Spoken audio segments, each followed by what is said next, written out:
Hello friends, எல்லாருக்கும் வணக்கம். இன்றைக்கி நம்ம ஆதி சமையல் யூடியூப் சேனலில் சூப்பரான ஒரு செடி பற்றி தான் பார்க்க போகிறோம். அது பார்க்குறதுக்கு முன்னாடி நம்ம யூடியூப் சேனலை ஃபஸ்ட் டைம் பார்க்குறீங்கன்னா மறக்காம சப்ஸ்கிரைப் பண்ணி கூடவே பெல் ஐக்கானை கிளிக் பண்ணுங்கள். அப்போ தான் நாங்கள் போடக்கூடிய எல்லா வீடியோட நோட்டிஃபிகேஷனும் உங்களுக்கு வரும். வாங்க இப்போ வீடியோக்குள்ளே போகலாம். அந்த செடியை பற்றி பார்க்குறதுக்கு முன்னாடி ஃபஸ்ட்டு நம்ம செண்பகப்பூ செடியை பற்றி நம்ம ஆல்ரெடி ஃபுல் டீட்டெயில்ஸ் வீடியோ போட்டிருந்தோம். பார்க்காதவங்க லிங்க் டிஸ்கிரிப்ஷனில் தரேன், போய் பாருங்கள். இப்போ பார்த்தீங்க அப்படின்னா நாங்கள் எந்த அளவுக்கு அந்த செடி மரத்தை நாங்கள் வெட்டி விட்டுருக்கோம் அப்படின்றத இந்த வீடியோவில் உங்களுக்கு காட்டுறேன் பாருங்கள். நாங்கள் ஃபுல் அண்ட் ஃபுல் நல்லாவே வெட்டி விட்டுட்டோம். வெட்டி விட்டு கிட்டத்தட்ட 1 மந்த்துக்கு அப்புறம் உங்களுக்கு இந்த மாதிரி நல்ல துளிர்கள் வந்திருக்கு.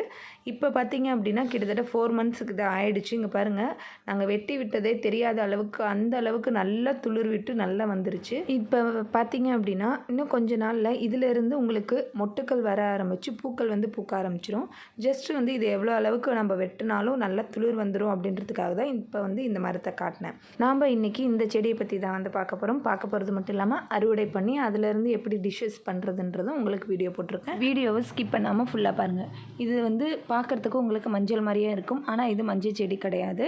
இது மாங்காய் இஞ்சி செடி. இது நிறைய பேர் கேள்விப்பட்டிருப்பாங்க. ஒரு சிலருக்கு இந்த மாங்காய் இஞ்சியை பற்றி நிறைய விஷயங்கள் தெரியாமல் இருக்கலாம். இந்த மாங்காய் இஞ்சி அப்படின்றது கடவுள் நமக்கு கொடுத்த ஒரு வரப்பிரசாதம்னு சொல்லலாம். மாங்காய் இஞ்சியை பற்றி நான் 2 பாகமாக சொல்ல போகிறேன். ஃபஸ்ட்டு மாங்காய் இஞ்சியில் இருக்கக்கூடிய பெனிஃபிட்ஸ் சொல்லிடுறேன். அதுக்கப்புறம் அதை எப்படி நம்ம வீட்டில் வளர்க்குறது அப்படின்ற டீட்டெயில்ஸ் இந்த வீடியோவில் இருக்குது. வீடியோவை ஸ்கிப் பண்ணாமல் ஃபுல்லாக பாருங்கள். ஃபஸ்ட்டு இந்த மாங்காய் இஞ்சியோட பயன்களை நம்ம பார்த்துடலாம். இந்த மாங்காய் இஞ்சி சாப்பிட்றதுனால நம்ம சுவாச பாதையில் இருக்கக்கூடிய சளி குறைஞ்சி இருமலை போக்கக்கூடிய ஒரு நல்ல மருந்தாக இது பயன்படுத்தப்படுகிறது. அது மட்டும் இல்லாமல் ஆயுர்வேதத்தில் ஆஸ்துமாவுக்கும் கீழ்வாதம், மூட்டு வலி, கேன்சர் கட்டிகளை குறைக்கிறதுக்கு, பசியின்மையை போக்குறதுக்கு, உடலில் இருக்கக்கூடிய தோல் பிரச்சனைகளை போக்குறதுக்கும், வயிறு சம்மந்தப்பட்ட பிரச்சனைகளை போக்குறதுக்கும் ஒரு சிறந்த மருந்தாக நம்மளுடைய ஆயுர்வேதத்தில் இந்த மாங்காய் இஞ்சியை பயன்படுத்திகிட்டு இருக்கிறாங்க. இந்த காலகட்டத்தில் முக்கியமாக இந்த மாங்காய் இஞ்சி நமக்கு எதுக்கு யூஸ் ஆகுது அப்படின்னா, நம்மளுடைய உடலில் இருக்கக்கூடிய சூட்டை தணித்து காய்ச்சல் வராமல் தடுக்கிறதுக்கும், அது மட்டும் இல்லாமல் நோய் எதிர்ப்பு சக்தியை அதிகரிக்கிறதுக்கும் இந்த மாங்காய் இஞ்சி ரொம்பவே யூஸ்ஃபுல்லாக இருக்குது. இதை நம்ம எப்படி வீட்டில் பயிரிடலாம், எப்படி வளர்க்கலாம் அப்படின்றத நம்ம இப்போ பார்க்கலாம்.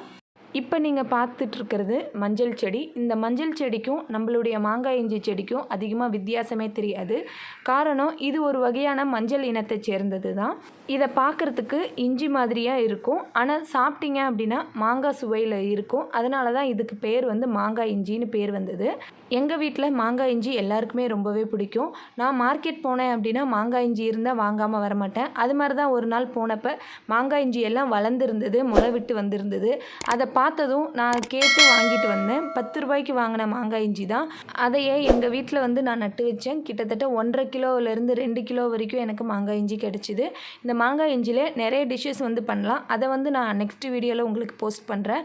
எல்லாருக்கும் மேக்ஸிமம் இஞ்சி எப்படி வளர்க்குறது அப்படின்றது தெரிஞ்சிருக்கும். எப்படி அதை பதியம் போடுறதுன்றதும் தெரிஞ்சிருக்கும். அதே மாதிரி தான் இந்த மாங்காய் இஞ்சியும் கொஞ்சம் வளர்ந்து இருந்திருக்க மாங்காய் இஞ்சியாக வாங்கிட்டு நீங்கள் வீட்டில் மண்ணில் நட்டு வச்சிங்கன்னா போதும். அது கிட்டத்தட்ட 1 மந்த்துக்குள்ளே நல்லா வளர ஆரம்பிச்சிரும். இது சிறந்த மாதம் அப்படின்னு பார்த்தீங்கன்னா மே மாதம். நீங்கள் வச்சிங்க அப்படின்னா நவம்பர் டிசம்பரில் நீங்கள் அறுவடை பண்ணிக்கலாம்.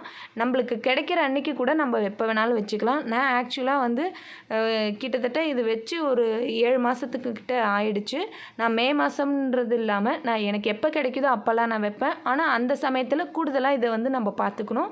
இதுக்கு உரங்கள் அப்படின்றது நான் எதுவுமே போடலை. ஜஸ்ட்டு கொஞ்சமாக கடலை புண்ணாக்கு மட்டும் நான் போட்டேன்.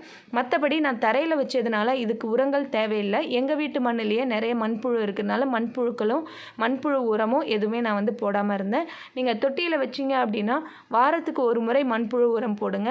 அதே மாதிரி இயற்கை உரங்கள் நீங்கள் அப்பப்போ சேர்த்துக்கிட்டு வாங்க. பஞ்சகவ்யம், மீன் அமிலம் அது மாதிரி சேர்த்துட்டு வாங்க. இந்த மாங்காய் இஞ்சி இப்போ ஒரு சில மார்க்கெட்லேயும் கிடைக்கிது. அது மட்டும் இல்லாமல் முக்கியமாக எல்லா வகையான பழமுதிர் சோலைகளிலும் கிடைக்கிது. அங்கே நீங்கள் கொஞ்சமாக வாங்கிட்டு கொஞ்சமாக சமைச்சிட்டு மீதியை நீங்கள் எடுத்து வச்சாலே போதும். உங்களுக்கு மாங்காய் இஞ்சி சூப்பராக வளர்ந்துடும். மாங்காய் இஞ்சி வளர்க்குறதுல எனக்கு ஃபஸ்ட்டு எக்ஸ்பீரியன்ஸ் இது தான். நீங்கள் மாங்காய் இஞ்சி நட்டு வச்சு கிட்டத்தட்ட 6லேருந்து 8 மாதத்துக்குள்ளே நீங்கள் அறுவடை பண்ணிவிடுங்க. நான் அறுவடை பண்ணுறதுக்கும் நான் மாங்காய் மாங்காய் இஞ்சி நட்டு வைக்கிறதுக்கும் என் பையன் ரொம்பவே ஹெல்ப் பண்ணான். உங்கள் வீட்டில் குழந்தைங்க இருந்தாங்க அப்படின்னா உங்கள் குழந்தைங்க கையில் கொடுத்து எந்த ஒரு செடியும் சரி விதையும் சரி வைங்க. கண்டிப்பாக அது நல்லாவே வளரும். உங்களுக்கு கண்டிப்பாக இந்த வீடியோ வந்து ரொம்பவே யூஸ்ஃபுல்லாக இருக்கும்னு நினைக்கிறேன். இங்கே பாருங்கள், எங்கள் வீட்டில் இருந்து எடுத்த மாங்காய் இஞ்சி இதில் என்னென்ன டிஷ் பண்ணலான்றதை நான் நெக்ஸ்ட் வீடியோவில் சொல்கிறேன். கண்டிப்பாக இந்த வீடியோ உங்களுக்கு ரொம்பவே யூஸ்ஃபுல்லாக இருக்கும் நம்புகிறேன். பிடிச்சிருந்தது அப்படின்னா எங்கள் யூடியூப் சேனலுக்கு சப்ஸ்கிரைப் பண்ணிக்கோங்க. உங்கள் ஃப்ரெண்ட்ஸுக்கு இந்த வீடியோவை ஷேர் பண்ணுங்கள், லைக் பண்ணுங்கள். இந்த வீடியோ பற்றின ஏதாவது கமெண்ட்ஸ் இருந்துன்னா மறக்காமல் கமெண்ட் பாக்ஸில் கமெண்ட் பண்ணுங்கள். தேங்க்யூ ஃபார் வாட்சிங்.